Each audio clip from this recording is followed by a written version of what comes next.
Thank you. I call the Prime Minister. The term is acting. No, well, actually... Mr Chairman, I just want to make a couple of comments about the speech that we've just heard, because it was delivered in a loud, tub-thumping style that relied heavily on what was supposed to be an emotional plea to consider the part that's been put forward by the Labor Party.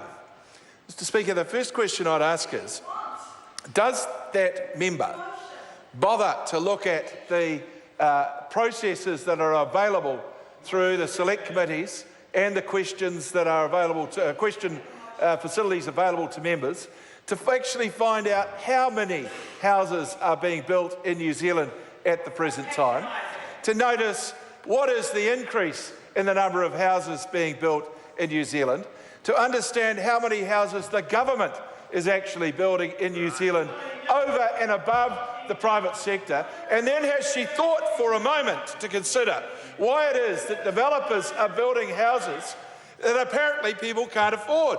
Developers don't do that.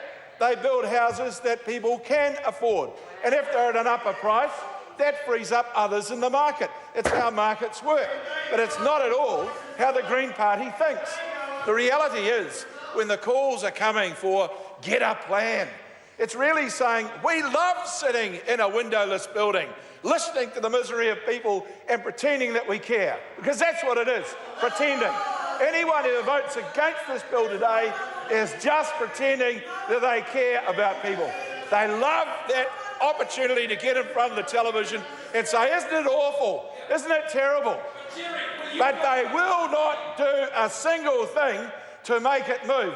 The speech offering from the Dr. Nick Smith was absolutely right. Every initiative that the government has put forward to advance more housing being available on an affordable basis for more New Zealanders has been opposed by all of the opposition parties. All of them.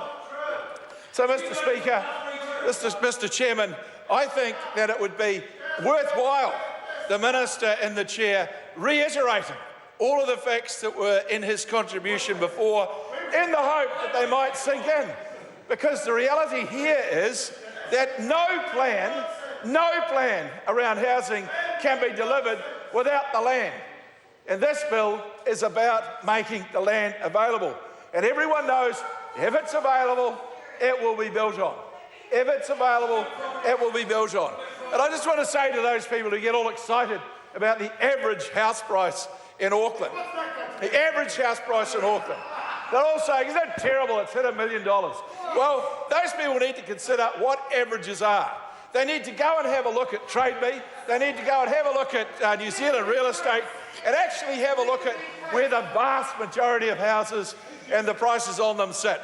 Because the reality is, I know that Mr Hipkins last night was absent, I can't say he was absent from the House, but he was actually in the vicinity of Parliament watching the Auckland Housewives program.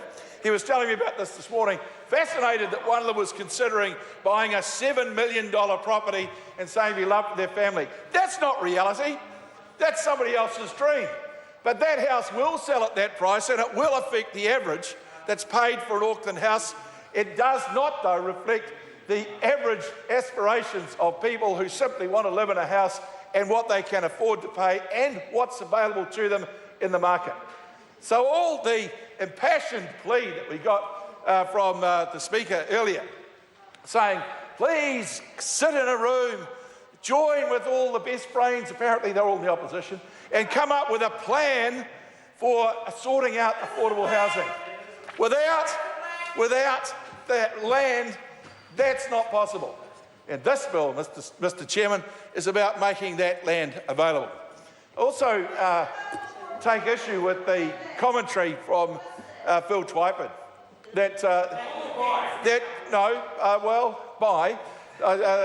I can understand why he'd take issue with the commentary on him, but I want to assure him I don't listen to too much of that. I think he is one of the better performing members of the Labor Party. He deserves his place on the front bench, and in that regard he is a shining light among what is a pretty dark offering. Mr Speaker, that's not fair either, a dim offering.